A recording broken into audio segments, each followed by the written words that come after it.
The results of Namibia's presidential and National Assembly elections have just been declared. Namibia's ruling party, Swapo, won by a landslide, receiving more than 700,000 votes. For the latest on the election results, the SABC's deputy political editor, Mahlatse Gallant, joins us now on the line from Windhoek, Namibia.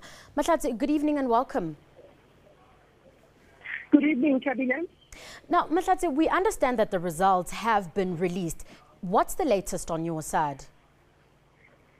Yes, the results have actually been released, and the results are that Swapo, the ruling party of Namibia, has won the elections by 80%. This means that they have improved on their last two-thirds majority. Remember, in 2009, they had won by 75%, and now they stand at 80%. This basically means that the ruling party will go to the National Assembly with 77 seats.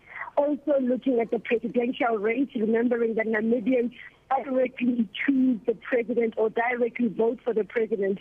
President-elect Hage Geingob has now won by 86%. He has received more votes than his party. In some areas, we saw that people were voting for him, but not necessarily voting for the ruling party. So he has won the presidency by 86% of the vote. Just to give you those that follow behind, the DPA, which is the Democratic Senhale Alliance, this is the party that comes in second. They now have 5 seats. They basically have replaced the RDP.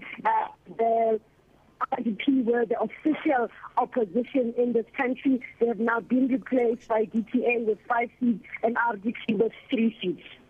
Now, Mahlatse, has the outcome of these elections been accepted by everybody? What are the election observers saying about these elections?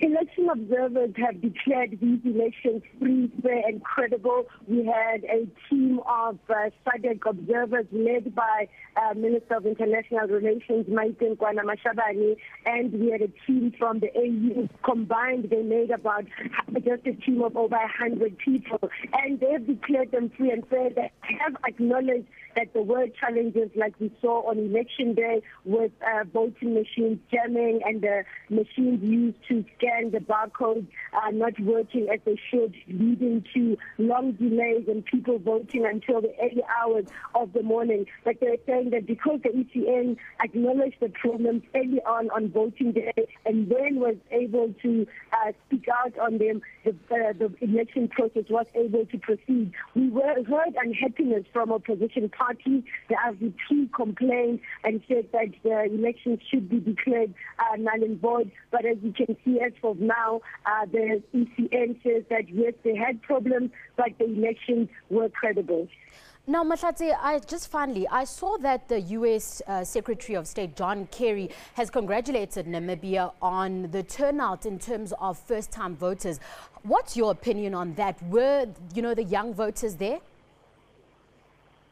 Yes, maybe just to give you an overall, the overall turnout in this election was 77%, and that is a major victory for a country that has been independent for 24 years, because we've seen in many other countries that voter turnout beginning to decline, but in Namibia it is still in the upper 70s going to 80, 77 being for this election. And in the queues you could see the young people that had actually turned up to vote. Namibia is beginning to be dominated by a younger population.